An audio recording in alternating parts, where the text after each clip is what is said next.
God speaks, प्रभु कहते हैं, पांचवा पाठ, भूमिकाएं। और यहाँ पे जो हमने अंतिम भाग पढ़ा है जो लगभग 40 मिनट का था, तो उसमें कुछ त्रुटियाँ, कुछ गलतियाँ मुझसे हुई हैं। जैसे द्वैत की बजाय जो हम द्वैत कहते हैं जिसमें दोहराव होता है, उसकी बजाय अद्वैत कहा है। और अनंतहीन की बजाय अंतहीन की बजाय अनंतहीन कहा है।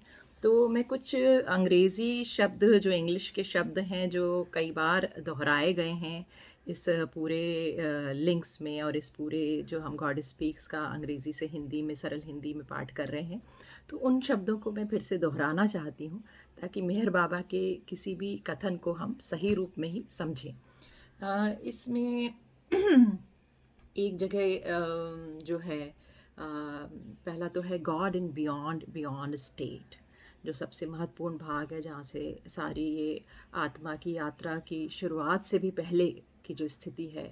गॉड इन बियॉन्ड बियॉन्ड स्टेट मतलब गॉड परात्पर पर ब्रह्म की अवस्था में। तो ये जो है सबसे पहली, इसको याद रखना बहुत ज़रूरी है। फिर गॉड इन बियॉन्ड स्टेट, गॉड इन बियॉन्ड स्टेट मतलब परमात्मा की जो अवस्था है, जिसमें सारी आत्माएं समाहित हैं, जिसमें सारी आत्माएं निवास करती हैं, सारी आत्माएं जिसमें स्थित हैं, वो जगह परमात्मा की है। और इस स्थिति को जानना बहुत ज़रूरी है। हमने शुरू के भागों में इसके बारे में चर्चा की है। फिर विम की बात हुई है। विम मतलब लहर। और क्रिएशन शब्द जहाँ भी इस्तेमाल हुआ है, अगर गॉड स्पीक्स में क्रिएशन कहीं भी इस्तेमाल हुआ है, तो वो जो है वो क्रिएशन मतलब सृष्टि निर्माण से ही उसका अर्थ लिया गया है। फिर हम सृष्टि बिंदु, ओम बिंदु हम जानते हैं। और उसके अलावा आयोटा मतलब उस ओशन का जो एक लेश मात्र आत्माएं, जो ड्रॉप सोल्स आई हैं, उसको आयोटा कहा गया है, लेश मात्र। और आत्मा हम जानते हैं, सोल हम जानते हैं। ग्रॉस बॉडी स्थूल शरीर, सटल बॉडी सूक्ष्म शरीर, और मेंटल बॉडी कारण शरीर। अब इसका कई जगह इस्तेमाल हुआ है, तो इसको बहुत अच्छे से, इसका चार्ट भी शुरू से लगातार लगाया गया है, ताकि कहीं भी जब हमने अंग्रेज़ी के शब्द भी इस्तेमाल किए हैं और हिंदी भी किया है, तो कहीं भी सुनने में समझने में आपको कोई कन्फ्यूजन ना हो। और फिर इन तीनों के अपने अपने विश्व होते हैं। स्फेयर वर्ड यूज़ किया गया है, तो मैंने विश्व इस्तेमाल किया है। जैसे ग्रॉस स्फेयर मैंने यूज़ किया है, सटल स्फेयर मैंने यूज़ किया है, मेंटल स्फेयर मैंने यूज़ किया है। बाकी जो पुराने रेफरेंस हैं उसमें मनोभवन, प्राण भवन और अन्न भवन का इस्तेमाल किया गया है। तो बल्कि जैसे हम तीनों को वैसे कहें तो अन्न भवन सबसे पहले आएगा, क्रॉस वर्ल्ड सबसे पहले आएगा, फिर प्राण भवन जिसको हम कहते हैं सटल स्फेयर आएगा, और उसके बाद मेंटल स्फेयर, है ना। तो ये मनोभवन जिसका नाम दिया गया है, मैंने उसको मेंटल वर्ल्ड कई जगह कहा है, और स्फेयर शब्द का मैंने अधिक इस्तेमाल किया है। स्फेयर जो है अध्यात्म में बहुत समझने वाला है कि वो अब सबके अपने अपने विश्व होते हैं। जिनकी ग्रॉस वर्ल्ड की एनर्जीज़ होती हैं, वो ग्रॉस वर्ल्ड के स्फेयर से ही काम करती हैं। जिनकी मेंटल वर्ल्ड की एनर्जी होती हैं, वो मेंटल वर्ल्ड के स्फेयर से ही काम करते हैं। जिनकी सटल वर्ल्ड की एनर्जी होती है, वो उस तरह से अपने अपने विश्व की एनर्जीज़ में रहते हैं, उसके अनुभव लेते हैं और उसके काम वो करते हैं।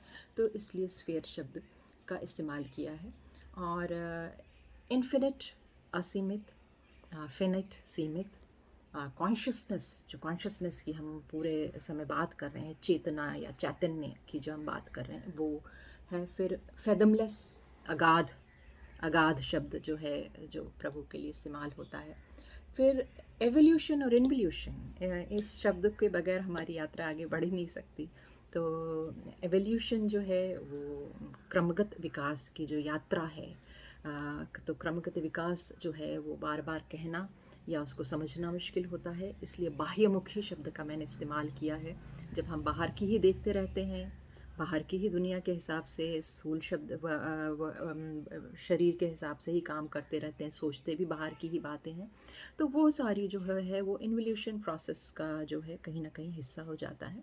और अंतर्मुखी जब हम होना लगते हैं, जब हम अपने स्थित होते हैं, स्थित प्रज्ञ, जो हम अपनी अवस्था में आने लगते हैं और अंतर्मुखी होने लगते हैं, तो उसके लिए जो है इन्वोल्यूशन, इन्वोल्यूशन का जो प्रोसेस शुरू होता है वो अंतर्मुखी होने से। किया जाता है। उसके लिए यौगिकता एक शब्द है जो इस्तेमाल किया जाता है जब हम पुस्तक में लिखते हैं। तो हमें एक एक शब्द को लेकर सोच के विचार के, क्योंकि वो जो है हिंदी में अगर हम उस पर पूरा काम कर रहे हैं तो फिर उसका शब्दों का संसार वैसा हो जाता है। दरअसल गॉड स्पीक्स एक ऐसी किताब है, सामान्यतः जब हम अनुवाद करते हैं तो एक पूरे पैराग्राफ में जिस्ट होता है और कुछ शब्द अंग्रेज़ी के होते हैं जो मुश्किल होते हैं, उसका अनुवाद हो जाता है। लेकिन गॉड स्पीक्स जिसने भी देखी और पढ़ी होगी वो समझ सकता है, क्योंकि हम पढ़ भी इंग्लिश में रहे हैं और फिर उसके बहुत सारे शब्द हैं जिसका अर्थ अंग्रेज़ी में बार बार बतलाने का अर्थ मतलब नहीं है। तो इसलिए वो आपको शायद जो सिर्फ हिंदी बेल्ट के हैं उनको सुनने में ऐसा लगता होगा कि अंग्रेज़ी का इस्तेमाल बहुत हो रहा है, पर एक दो बार अगर आप सुने, जैसे ग्रॉस बॉडी है तो मैं बार बार ग्रॉस बॉडी ही कहूँगी उसको, मैं बार बार उसको स्थूल शरीर नहीं कहूँगी। तो वो अगर आप थोड़ा सा समझ जाए तो आपको बड़ी आसानी होगी बाबा की बहुत सारी बातें समझने में। और फिर उसके बाद में जो समझने वाली बात है वो है ओरिजिनल मौलिक अवस्था, जो लेश मात्र आत्मा है उसकी जो मौलिक अवस्था में वो जो आ जाती है, और वो उसको जो होता है विपरीत का जो आभास होता है, और फिर उसके बाद संस्कार निर्माण होते हैं और वो उसको जो फलीभूत करना चाहती है, तो वो उस मौलिक अवस्था की बात की गई है। फिर एट्रीब्यूट्स, सगुण, सगुण जो है एट्रीब्यूटलेस, निर्गुण, जिसकी कबीर बात करते हैं, है ना। फिर फॉर्मलेस है तो निराकार है, पावर, नॉलेज, ब्लिस। तो पावर के लिए तो नॉलेज, ब्लिस को सत चित आनंद शब्द का इस्तेमाल बाबा ने जो दिया है वो सत चित आनंद है। और फिर उसके बाद रीइंकारनेशन, पुनर्जन्म, हम सब जानते हैं। वेल है, आवरण, पर्दा जो है। फिर गॉड रियलाइजेशन, प्रभु से जो साक्षात्कार होता है। और मनस और मानस जो दो हैं, बिल्कुल कुछ लोग बिल्कुल इसको विपरीत अलग मांगते हैं, दोनों अलग परिभाषाएं मांगते हैं। अंग्रेज़ी में लिखा हुआ है तो मानस हम पढ़ते हैं, मनस भी आप चाहें तो इसको इस्तेमाल कर सकते हैं। फिर मिस्टिक है, मिस्टिक बड़ा अच्छा सुंदर खूबसूरत शब्द है। मिस्टिक सूफीज़ के लिए इस्तेमाल किया जाता है, लेकिन जो भी प्रभु की यात्रा में लीन है, जो भी प्रभु को जानना चाहता है, जो भी उस यात्रा पे चल चुका है, वो मिस्टिक कहलाता है। जो उसको जानना चाहता है, उस प्रभु को जानना चाहता है, वो मिस्टिक में आ जाता है। फिर इसके अलावा इम्प्रेशंस, संस्कार, संस्कार का एक बहुत बड़ा संसार है और ये संस्कार जोड़ना समझना बहुत ज़रूरी है। इम्प्रेशंस जो हमारे ऊपर पड़ते हैं, अनुभव जो हमें होते हैं, तो ग्रॉस वर्ल्ड वालों को किस तरह के अनुभव होते हैं, कैसे आत्मा को उसमें से बाहर निकलना पड़ता है, तो ये अलग अलग स्थितियाँ समझना है। और इसमें जो सबसे सुंदर परिभाषा मैंने कहीं पढ़ी थी वो है संस्कार, कर से उसको जोड़ा गया है कि जिसके कर हैं और वो उस करों से जो भी निमित्त करता है उससे संस्कार बनते हैं। तो अब ये एक मोटे मोटे में भी अगर हम समझें इस बात को तो ये बड़ी सुंदर भाषा है। और अगर आप स्थूल विश्व से अपने आप को हटा के कम करना चाहते हैं तो अपनी दिनचर्या देखिए कि आप दिनचर्या में क्या ये स्थूल शरीर से ही जुड़े हुए सारे काम कर रहे हैं। अगर आप उसको चॉप ऑफ करके 50% पे भी ले आते हैं तो आपकी बहुत बड़ी जीत होती है उसमें। और जो भी काम ऐसे होते हैं जिसके साथ कर नहीं जुड़े होते हैं, तो आप जो बोलते हैं कि पशु पक्षियों के साथ में आप जुड़े हैं या पेड़ पौधों के साथ में जुड़े, उनके साथ समय देते हैं, तो आपका जो एनर्जी जो है, आपके जो संस्कार हैं, उसका जो पोर्टल है वो बदलने लगता है, ऐसा कहा जाता है, ऐसा होता है। और अंदर जो सप्लीमेंट्स हैं प्लेन्स समाप्त होने के बाद जो बाबा ने अंत में जो दिए हैं उसमें प्लेन्स के बारे में बहुत खूबसूरती से दिया है। मतलब जब ये सारे प्लेन्स आप समझ जाएं उसके बाद वो उसमें हाफिज़ का एक एक शेर दिया है, एक एक अवस्था के लिए हाफिज़ का एक एक शेर दिया है, तो बड़ा खूबसूरत है वो। और उसमें जो है जैसे हम बात कर रहे थे कि भाई सटल प्लेन्स में 3 अवस्थाएं होती हैं, तो हमने ये बड़ा मोटा मोटा सा तय कर लिया, लेकिन आध्यात्म में कहते हैं कि जितने यात्री उतने पथ। तो इसमें बहुत सारी जो हैं अवस्थाएं होती हैं, इसमें बहुत सारे वेरिएशन होते हैं, इसमें बहुत सारे मार्ग होते हैं, तो ये बहुत बड़ा विश्व है। तो ये जो है, आप जब आगे इसमें और गहराई में जाएंगे तो आपको वो पता लगेगा। अब दो इसमें जो हैं सप्लीमेंट्स के साथ ही बाबा ने जो दो बहुत प्रमुख बातें कही हैं, एक तो वैताग्य और वैराग्य, और दूसरा बेखुदी, रिनाउंसिएशन वाली बात जो है। रिनाउंसिएशन फिर मैं बाद में बात करती हूँ। तो सबसे पहले जो बात की है कि पुनर्जन्म जो आत्माएं ले रही हैं, जो ग्रॉस वर्ल्ड से जुड़ी हुई हैं, उसमें भी बहुत राजा हैं, उसमें भी रंक हैं, तो उनकी अवस्थाओं से इन प्लेन्स को आप मत जोड़िएगा। आप जो हैं समझिए कि बाबा ने जिन प्लेन्स की और जो प्रभु की स्थिति में बढ़ने की बात की है, वो तब की है जब आपके पुनर्जन्म के सभी संस्कार समाप्त हो जाते हैं। आपके ग्रॉस वर्ल्ड के सारे आप जो हैं वो छोड़ने लगते हैं, वो सारी आदतें आप कम करने लगते हैं, उसको कट डाउन करने लगते हैं, वो विलीन हो जाते हैं।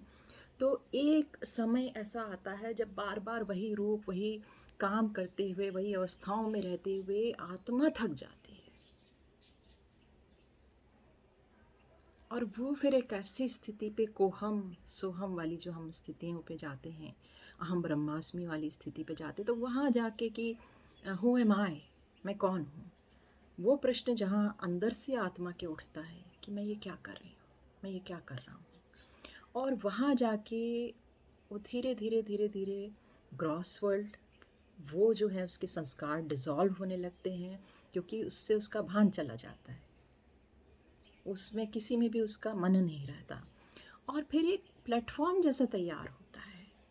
हर आत्मा को उस पर कई वर्षों लग जाते हैं, तो हमें लगता है कि हम मेहराबाद आ रहे हैं इतने समय से, या हम इतने समय से क्या, तो वो जो है उस समय आपका ये पुराने सारे जो है नष्ट होते रहते हैं।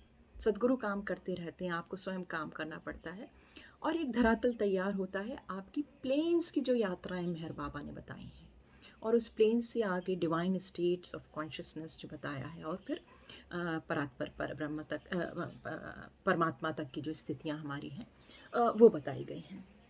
तो इसमें जो है कोई भी कन्फ्यूजन जो है आप ना रखें, ये क्लैरिटी बहुत रखिए कि पुनर्जन्म वाली अगर स्थिति है तो वैताग्य और वैराग्य।